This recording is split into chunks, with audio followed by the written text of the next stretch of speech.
Items हमने receive कर ली और हमने उसका इन्वेंट्री पे इम्पैक्ट भी देख लिया कि हमारे स्टॉक में वो किस तरह ऐड हो चुकी। लेट्स से उसी सप्लायर ने हमें अभी इनवाइस भेज दिया तो हम उस इनवाइस को एंटर करना चाहते हैं।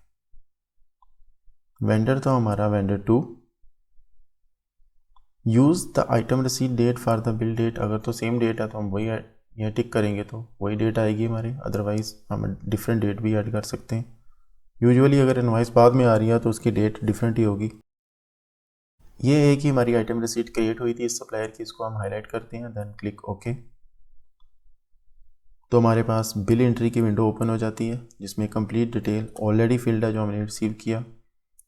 इनवाइस की डेट लेट्स से ये 6 की बजाय 8 Feb 2020 है, 2 दिन बाद हमें इनवाइस रिसीव हुई।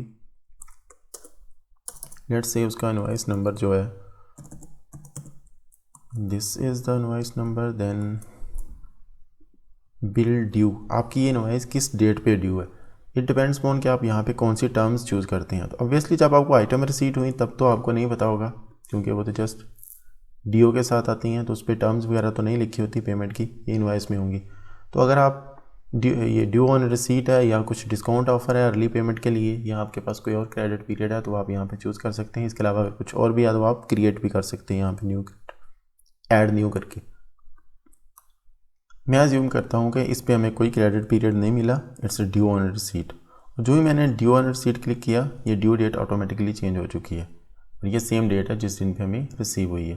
डिस्काउंट अभी कुछ नहीं है क्योंकि हमने डिस्काउंट वाला यहाँ पे कोई ऑप्शन सेलेक्ट नहीं किया।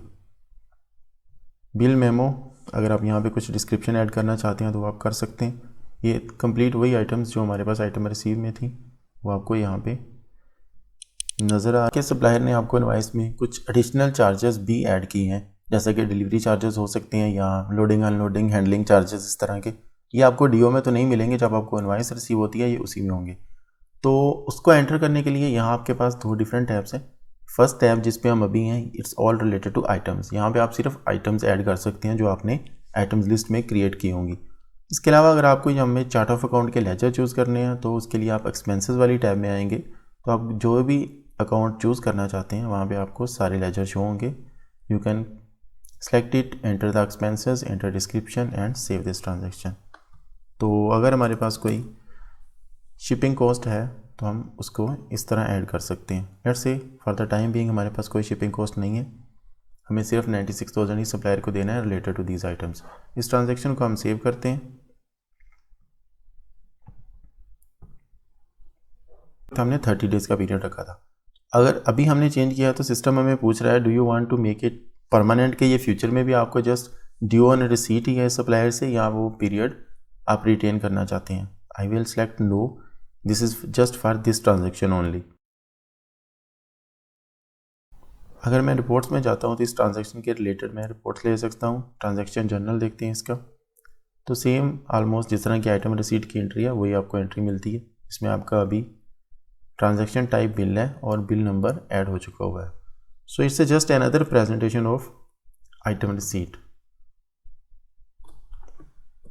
अभी हम देखते हैं कि हमारी इन्वेंट्री पे कोई इम्पैक्ट तो नहीं है बिल एंटर होने के बाद। तो हम इन्वेंट्री में जाते हैं, स्टॉक स्टेटस बाय आइटम, तो वही क्वांटिटी जो ऑलरेडी हम रिसीव कर चुके हैं वही है। So it's just another document against that item receipt जो हमने ऑलरेडी रिसीव की है। बैलेंस शीट देख लेते हैं एक बार।